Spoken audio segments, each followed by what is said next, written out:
오늘 말씀의 제목은 그의 명령이 영생이다 라는 제목으로 오늘 말씀을 듣겠습니다. 오늘 본문 44절 45절 말씀이세요.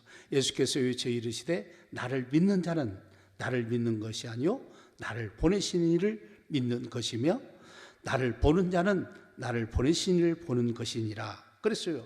그래서 예수님이 나를 믿는 자는 하나님을 믿는 것과 똑같다는 거예요.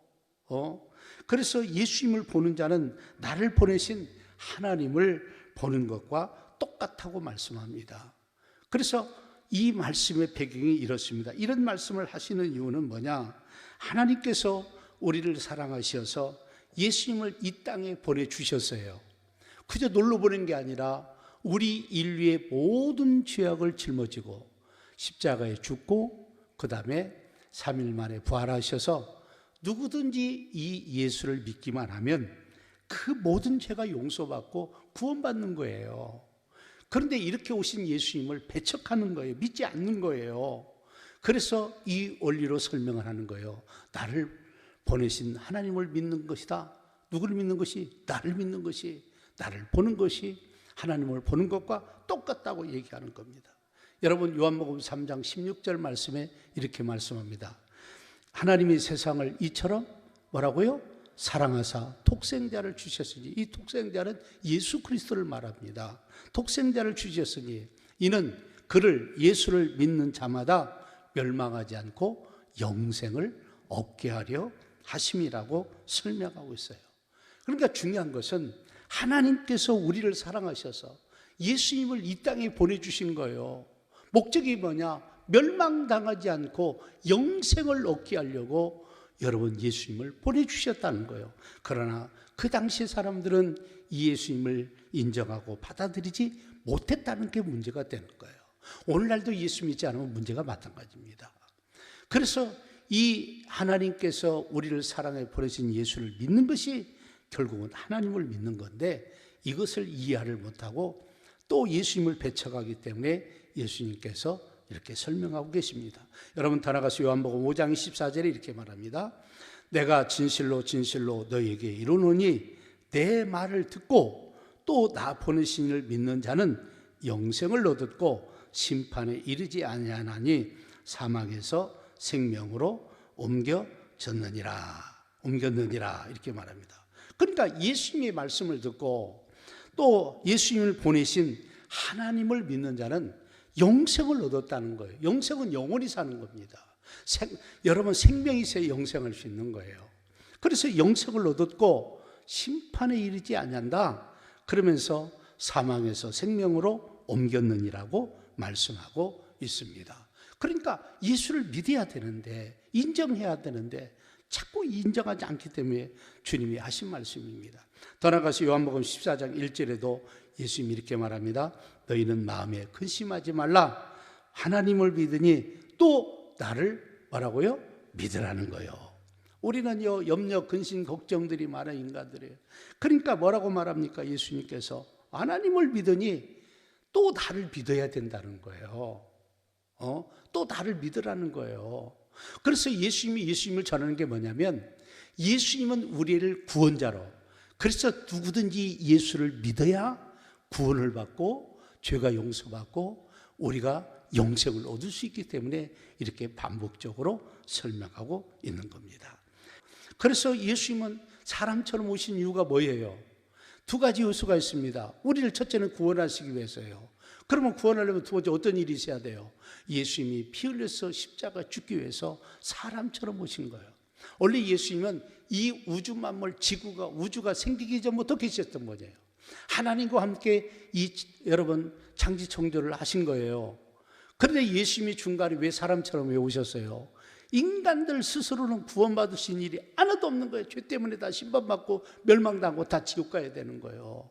그래서 예수님이 우리 인간 대신에 피 흘려서 피는 생명이기 때문에 그렇습니다. 레위기 17장에 말한 것처럼.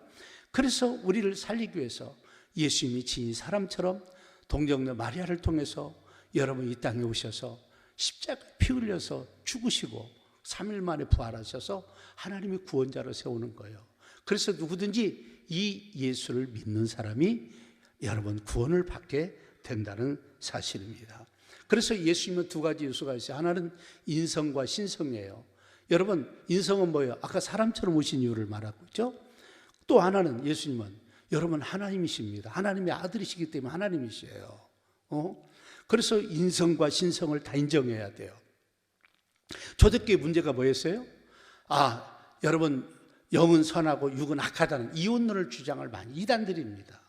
그래서 이 사람들의 주장은 뭐냐? 예수님이 육신을 오신 것을 인정하지 않는 거예요. 그러면 그 인정하지 않는 게 뭐냐? 예수님이 십자가에 여러분 죽고 부활하신 것을 부정하기 때문에 그들이 구원받을 수 없는 겁니다. 예수님의 육신은요, 우리를 위해서 피 흘려 죽게 오신 거예요. 그래서 사람처럼 오신 거예요. 또 하나는 하나님이셔요. 하나님의 아들이셔요. 그러니까 문제는 많은 이단들의 공통점이 뭐냐? 그 예수님의 자리를 자기로 착각해서 자꾸 자기가 구원자처럼 만들어가는 거예요. 그래서 이 초대교회 이단들이 항상 이런 문제가 가져왔어요. 지금도 마찬가지입니다. 여러분, 그들을 어떤 신적으로 믿지는 않고 있지만 그들이 중요한 것은 구원자로 보내신 예수님을 믿지 않고 있다는 겁니다. 그래서 우리는 어느 하나만 안 믿어도 잘못되는 것이요, 이단이 되는 겁니다. 그래서 하나님의 아들이신 것도 믿어야 할 뿐 아니라 사람처럼 오셔서 피 흘려 죽으시고 우리를 위해서 대신 죄값을 치르신 분, 그 예수님을 믿어야 돼요. 그래서 여러분들 이 예수님을 믿어야 되는데 하나님을 믿으면서 예수님을 안 믿는 사람들이 이 당시에 많이 있어서 이런 문제를 말씀하고 있다는 사실입니다. 더 나아가서 하나님의 명령이 영생이라는 거예요. 하나님 말씀 자체가 영생입니다. 그래서 하나님께서 뭐예요? 내가 내 사랑하는 독생자 예수를 내가 이 땅에 보냈다. 그런데 그 말씀을 거역하고 예수님을 믿지 않으면 그들은 살 길이 없는 겁니다. 생명을 얻을 길이 없는 거예요. 오늘 여러분 49절 50절 말씀 보세요. 내가 자유로 말하는 것이 아니요 나를 보내신 아버지께서 내가 말할 것과 이룰 것을 친히 명령하여 주셨으니 나는 그의 명령이 영생인 줄 아노라. 그러므로 내가 이루는 것은 내 아버지께서 내게 말씀하신 그대로니라 하시니라. 아멘.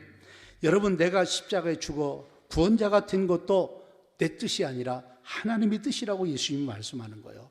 심판과 멸망은 내 자유로 말한 것도 아니고 하나님께서 말씀하신 것이라는 사실입니다. 그러므로 내가 이루는 것은 내 아버지께서 내게 말씀하신 그대로라고 설명하고 있는 겁니다. 그래서 내가 하는 모든 것이 하나님의 뜻대로 하는 것이요, 예수님은 하나님의 그 말씀 자체가 영생이고 우리가 생명을 살 길이라는 거예요. 이 말씀을 거역하고 거본다면 너는 구원의 은혜는 얻을 수가 없다는 사실입니다. 여러분, 요한복음 6장 63절 보세요. 살리는 것은 영이니 육은 무익하니라. 내가 너에게 이런 말은 영이요 생명이라. 그래서 주님이 하신 말씀이 바로 우리에게 영이고 생명이라는 거예요. 왜? 그 말씀 자체가 하나님께서 주신 거라는 거예요. 이 말씀을 주는 거예요. 여러분, 예수님 당시에 많은 사람들이 예수님을 따라왔습니다. 그들의 초점은 빵과 여러분 현실 세계의 메시아를 삼고자 했습니다. 그때 예수님은 그들을 다 거부했습니다. 그럴 때 수많은 사람들이 다 떠나가 버렸어요. 그러면서 여러분 예수님이 제자들에게 물어봅니다. 요한복음 6장 18절 말씀 보세요. 시몬 베드로가 대답하였되 주여 영생의 말씀이 주께 있사오니 우리가 누구에게로 가오리까? 이렇게 설명하고 있습니다. 시몬 베드로가 대답합니다. 주여 영생의 말씀이 주님께 있는데 내가 어디로 갑니까? 근데 그 당시에 많은 사람들이 예수님을 잠깐 따라왔던 사람들은 다 어떻게 됐어요? 떠나버렸어요. 여러분, 떠나버렸어요. 다시 말하면 그 하나님께서 주시는 말씀들을 저버리는 사람들, 특별히 하나님께서 초점적으로 하시는 말씀이 뭐예요? 예수님을 떠나거나 예수님을 버리는 사람들은 구원의 은혜가 떠나가거나 없다는 사실을 우리가 기억하셔야 됩니다. 여러분, 요한복음 8장 26절부터 29절 말씀을 다 같이 한번 읽겠습니다. 시작. 내가 너희에 대하여 말하고 판단할 것이 많으나 나를 보내신 이가 참되심에 내가 그에게 들은 그것을 세상에 말하노라 하시되 그들은 아버지를 가리켜 말씀하신 줄을 깨닫지 못하더라. 이에 예수께서 이르시되 너희가 인자를 둔 후에 내가 그인 줄을 알고 또 내가 스스로 아무것도 하지 아니하고 오직 아버지께서 가르친 대로 이런 것을 말한 줄 알리라. 나를 보내신 이가 나와 함께 하시는도다. 나는 항상 그가 기뻐하시는 일을 행하고 나를 혼자 두지 아니하셨느니라. 아멘. 여러분, 여기 말씀해 보면 주님이 말한 모든 것이 하나님의 말씀대로 말씀하셨다는 것을 설명하고 있습니다. 그래서 내가 하나님께 들은 그것을 세상에 말하였노라고 말씀합니다. 그들은 아버지를 가리켜 말씀하신 줄을 깨닫지 못하고 있다라고 설명하고 있으면서 내가 십자가에 죽고 부활한 후에 예수님이 그인 줄을 그들이 알게 될 것이라고 설명하고 있습니다. 하나님 아버지께서 가르친 대로 이런 것을 말하는 줄 그때야 알게 될 것이라고 설명하고 있습니다. 그러면서 더 중요한 것은 나를 보내신 하나님이 나와 함께 하신다는 사실입니다. 여러분, 하나님이 함께하고 계신다는 거예요. 그러면서 더 중요한 것은 나는 항상 그가 기뻐하시는 일을 행함으로 나를 혼자 두지 않으시고 함께하시어 영광을 받으신다는 사실입니다. 그래서 하나님이 기뻐하신 일을 행한다는 거예요. 여러분, 예수님을 통해서 하나님께서 뭘 기뻐하시겠습니까? 정말 하나님의 뜻은 예수님을 이 땅에 보내서 십자가에 처절히 죽고 그 다음에 3일 만에 부활하셔서 구원자로 세우시는 것이 하나님의 뜻인데 예수님은 그 일을 그대로 이루신 분이에요. 그대로 이룬 분이에요. 그런데 문제는 인간편에서 그 예수님을 믿지 않는다는 거예요. 그 예수님을 바라보지 않는다는 거예요. 그래서 하나님이 가장 기뻐하는 일이 뭐냐? 이 예수님을 우리 인간들이 믿는 거예요. 더 나아가서 더 기뻐하는 일이 뭘까요? 나도 믿을 뿐 아니라 다른 사람들도 그 예수님을 믿도록 전해주고 증거해 주는 거예요. 여러분, 이런 일이 하나님이 가장 기뻐하시는 일입니다. 그래서 하나님이 그런 걸 통해서 영광을 받으신다는 사실을 기억해야만이 됩니다. 그래서 우리는 끊임없이 이 예수님을 믿고 따를 뿐 아니라 다른 사람들이 알고 믿을 수 있도록 전하는 전도자가 되시고 여러분 복음을 증거하는 여러분들이 되시기를 바라겠습니다. 아멘. 그래서 우리는 기억해야 돼요. 이 예수님을 받아들이고 여러분 정말 하나님이 기뻐하신 이 일을 감당하는 여러분들이 되셔야만 됩니다. 여러분 더 나아가서 예수님 보세요. 예수님은 세상을 구원하시려고 오신 분이에요. 오신 목적이 구원이에요. 오신 목적은 하나님의 뜻을 하나님이 가장 기뻐하는 일을 받들어서 하시는 그 일이에요. 그 일이 뭔지 아느냐? 구원자로 오신 거예요. 그래서 예수님은 심판자도 아니고 구원자로 오신 거예요. 오늘 본문 47절 48절 말씀 보세요. 사람이 내 말을 듣고 지키지 아니할지라도 내가 그를 심판하지 아니하노라. 내가 온 것은 세상을 심판하려 함이 아니요 세상을 구원하려 함이로다. 나를 저버리고 내 말을 받지 않는 자를 심판할 리가 있으니 곧 내가 한 그 말이 마지막 날에 그를 심판하리라 그랬어요. 여러분, 예수님이 오신 목적은 심판이 목적이 아니라는 거예요. 구원하심이 목적이라는 거예요. 그래서 하나님은 한 사람이라도 구원받고 주님께 돌아오기를 원합니다. 구원하심이 목적이에요. 다른 게 목적이 아니라 이 세상 사람들이 이 예수님을 알고 믿어서 구원받기를 원하신다는 거예요. 이 구원하는 일에 우리가 귀하게 동참하고 쓰이는 여러분들이 되셔야 돼요. 그래서 주님의 오신 목적을 받들어서 많은 사람들이 구원받도록 우리가 이 일에 적극 협력하고 동참하고 순종하는 사람들이 되어야 될 줄로 믿습니다. 그래서 우리의 사명이 있습니다. 여러분, 전도와 구원 역사를 쉬지 않게 하는 것이 우리의 사명입니다. 우리가 나가서 복음 전할 때 성령님이 함께 하시고 우리 주님이 함께 하시고 하나님이 함께 하실 줄로 믿습니다. 왜? 예수님을 그렇게 엄청난 희생과 대가를 치르면서 우리를 구원하시는 게 목적이었는데 이 뜻이 이루어지지 않으면 안 되지 않습니까? 이 뜻이 저버리자면 안 되지 않습니까? 그래서 많은 사람들이 구원받게 하시는 것이 하나님의 가장 강력한 뜻이요 기뻐하시는 일이에요. 그래서 예수님이 왜 하나님께서 늘 함께 하시느냐, 그 기뻐하신 일을 늘 하시기 때문에 여러분 예수님과 하나님이 함께 하셨어요. 지금도 똑같습니다. 여러분들이 맨날 내일에 바빠서 그렇게만 살지 말고요, 어떻게 하면 하나님이 이 기뻐하시는 일, 예수님이 오신 목적이 뭡니까? 예수님을 보내신 목적이 뭡니까? 많은 사람들이 그 예수님을 믿고 구원받게 하시는 것이 목적이라는 사실을 기억하시기를 바랍니다. 아멘? 아멘? 여러분 이럴 때 크게 하면 하는 거예요. 여러분 요한복음 3장 17절 말씀도 보세요.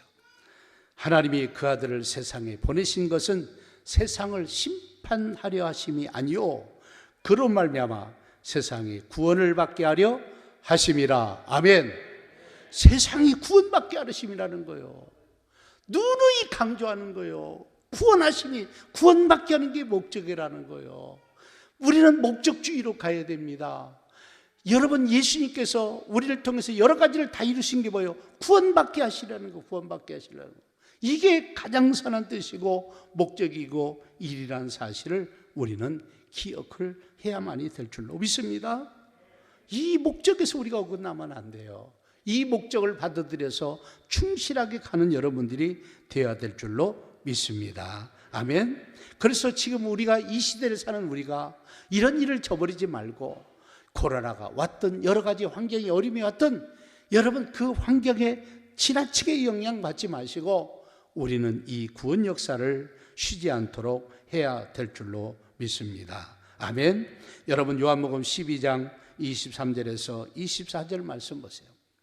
예수께서 대답하여 이르시되 인자가 영광을 얻을 때가 왔도다. 내가 진실로 진실로 너희에게 이르노니 한 알의 밀이 땅에 떨어져 죽지 아니하면 한 알이 그대로 있고 죽으면 많은 열매를 맺느니라. 아멘. 여러분 우리 주님께서 이 땅에서 십자가에 달려 죽으셨기 때문에 많은 사람들이 구원받을 수 있어요. 만일 예수님이 죽지 않는다면 우리는 우리 죄 때문에 다 죽을 겁니다. 그러나 예수님이 십자가에 달려 죽으셨을 때 수많은 사람들이 구원받았어요. 보세요. 여러분 농사의 비유로 설명합니다. 한 알의 알이 떨어져서 그대로 있으면 하나밖에 안 되는 거예요. 그러나 떨어져서 죽어서 여러분 희생하면 많은 열매가 맺잖아요. 그래서 한 알 떨어진데 나중에 남으면 여러 개 여러분 알들이 맺히지 않습니까? 그래서 여러분 주님이 오실 때부터 하나님 나라는 어떤 나라였느냐? 구원 역사를 위해서 예수님부터 희생하신 거예요. 그래서 수많은 사람들이 계속해서 작은 십자가를 지고 많은 사람들이 희생하거나 순교를 당하거나 어려움을 겪었습니다. 그런 걸 통해서 구원의 역사였어요. 그래서 순교의 피가 흘린 곳에는요 반드시 복음의 꽃이 피게 돼 있어요. 역사입니다 그게. 그래서 핍박이 많은 곳에 구원 역사도 더 많이 일어났어요 여러분들. 그러니까 오늘날 이 복음이 증거되기까지 많은 희생들이 필요한 거예요. 여러분들이 그런 희생하는 사람들이 되시기를 바랍니다. 아멘. 어떻게 소리가 죽어요. 희생 좀 하시기 바랍니다. 진짜 어떻게 이상하네. 마지못해 하는 것 같아요. 아닙니다. 우리 정신 차려야 됩니다. 여러분 한 알의 밀알이 떨어져서 죽거나 희생하지 않으면요 좋은 결실을 맺을 수 없다는 거예요. 여러분 그래서 하나님 나라, 여러분 특별히 교회들은요 이런 거룩한 희생이 없이는 교회가 세워지지 않는 거예요. 여러분 왜 교회가 전도 역사가 쉽니까? 왜 구원하는 일들이 적습니까? 그것은 우리가 십자가를 예수님처럼 지면서 이 구원하시는 주님의 일을 전하지 않기 때문에 그러는 거예요. 그래서 내가 희생하지 않으면 나를 통해서 구원받는 사람이 없어요. 여러분 내가 희생하지 않으면 나를 통해서 하나님이 영광 받으실 일이 없는 거예요. 여러분, 내가 희생하지 않으면요, 나를 통해서 새소망교회가 세워줄 수 없다는 사실을 기억하셔야만이 됩니다. 기억하셔야 돼요, 여러분들. 정말 여러분들을 우리가 돌이켜보시기 바랍니다. 내가 예수 믿을 때 저절로 예수 믿었습니까? 누군가는 나한테 와서 복음을 전해주고 갖가지 봉사를 하고 섬겨주고 돌봐주고, 얼마나 여러분 우리가 교회 나오기 전까지 갑질 노릇했습니까? 그러나 내가 예수님을 알고 믿고 나서 보니까 얼마나 그분들이 고맙습니까? 전도해 준 사람들을 잊지 마세요. 전도와 구원의 역사는 하나님이 하시는 일이에요. 그러나 우리가 이 복음을 들고 나가는 건 우리가 해야 될 일이에요. 우리가 해야 할 일을 충실히 해야 되는 거예요. 그래서 내가 하나님의 미랄이 되어서 정말 희생 좀 하십시오. 나를 통해서 희생하면 하나님께서 나를 사용해 있어서 많은 사람들을 구원받게 하실 거예요. 여러분, 나를 통해서 정말 이 일을 꾸준히 잘한다면 하나님이 영광 받으실 일이 많을 거예요. 여러분이 이 아름답게 이 복음을 듣고 희생하면 우리 교회가 많이 세워질 줄로 믿습니다. 아멘. 그래서 우리가 코로나를 잃어버렸던 많은 영혼들을 찾아내야 돼요. 여러분, 찾아내야 돼요. 다시 회복시켜야 할 책임이 우리가 있습니다. 여러분, 그래서 우리가 행복나눔 초청제를 여러분 시작했습니다. 628명인가요? 그 영혼을 놓고 우리가 품고 기도하고 있습니다. 전도가 어떤 때는 쉬운데 어떤 때는 참 어려울 때도 많이 있습니다. 그렇다고 수고 우리가 용기를 잃어버리지 말고 힘을 좀 내십시오. 정말 그들을 가슴에 품고 기도하셔야 됩니다. 그들의 영혼을 뜨겁게 사랑하셔야 됩니다. 그들의 영혼이 구원받기까지 우리가 섬겨주고 희생하고 돌봐주고, 여러분 그 영혼을 위해서 우리가 정말 할 수 없는 여러분 희생을 좀 하셔야만이 됩니다. 여러분, 하나님의 역사가 그런 가운데 일어났던 것을 우리는 알 수가 있습니다. 나는 여러분 바라는 것은 그저 이 좋은 이 가을의 계절을 그냥 보내지 마시고 정말 우리가 복음 들고, 특별히 우리가 행복나눔 초청주에서 달려가고 있는데 이 일에 좋은 결실을 맺을 수 있도록 좀 우리 같이 협력 좀 하시기 바랍니다. 이미 우리가 50일 특별기도를 하고 있어요. 그래서 어떤 분들은 기도의 자리를 끝까지 지키면서 기도하는 사람도 있습니다. 그러나 몇 번 하다가 그만둔 사람도 있고, 또 한 주 잘하다가 그냥 뻗어서, 제발 우리는 인내를 가지고 열매가 되고 결실이 되도록 인내를 가지고 끝까지 여러분 줄기차게 여러분 기도하면서 이 특별 아버지 기도 가운데 많은 은혜 역사가 일어나기를 바라겠습니다. 아멘. 그래서 이번 628명 그들의 영혼이 구원받도록 위해서 우리 모든 성도들이 마음을 단합하고, 또 여러분 코로나 때문에 쉬지 않고 나오지 않는 사람들, 또 여러분 여러 가지 갈등 때문에 떠났던 사람들 다 이들이 돌아오도록 우리가 다시 한번 관리도 하고 깨어서 그들 위해서 중보기도도 하시고 우리가 연합하고 힘을 합쳐서, 그래서 우리가 특별히 기도 가운데 항상 이런 게, 하나님 우리 성도들이 성전에 모이기를 힘쓰게 해달라고, 모이게 해달라고. 모여서 뭘 거냐? 합심해서 기도하는 거예요. 합심해서 막 간절히 기도하는 거예요. 그리고 합심의 기도가 끝나면 연합해서 서로 조를 짜고 협력해서 연합해서 전도를 하는 겁니다. 그리고 전도하면서 우리는 어떻게 해야 돼요? 개개인을 섬기고 돌보고 관리하고 교제하고, 이름을 통해서 자꾸 우리는 좋은 믿음으로 세워지도록, 구원의 은혜 가운데 구원받는 사람으로서 흔들리지 않고 잘 세워지도록 이렇게 나갈 것을 우리가 성전에 모여서 늘 이렇게 기도하고 있습니다. 그러면 기도를 그렇게 했으면 어떻게 해야 되느냐? 그대로 좀 살으셔야 돼요. 그대로 좀 하셔야만이 됩니다. 그대로 좀 이루어 가시는 여러분들이 되셔야만이 됩니다. 나는 바라는 것은 50일 특별 기도에 여러분들이 동참하시는 여러분 되시고, 특별히 행복나눔 총찬회 10월 16일이죠. 그날 디데이에서 우리가 다 좋은 결실을 맺도록 그렇게 협력하고 승리하는 여러분들 되시기를 바라겠습니다. 아멘. 그래서 우리는 자꾸 어떤 것을 만들어서 하는 이유가 뭐냐? 좀 초점 잡고 중심적으로 그 일을 하자고 이런 일을 하는 겁니다. 그렇게 할 수 있도록 꼭 좀 부탁을 드리겠습니다. 기도하겠습니다.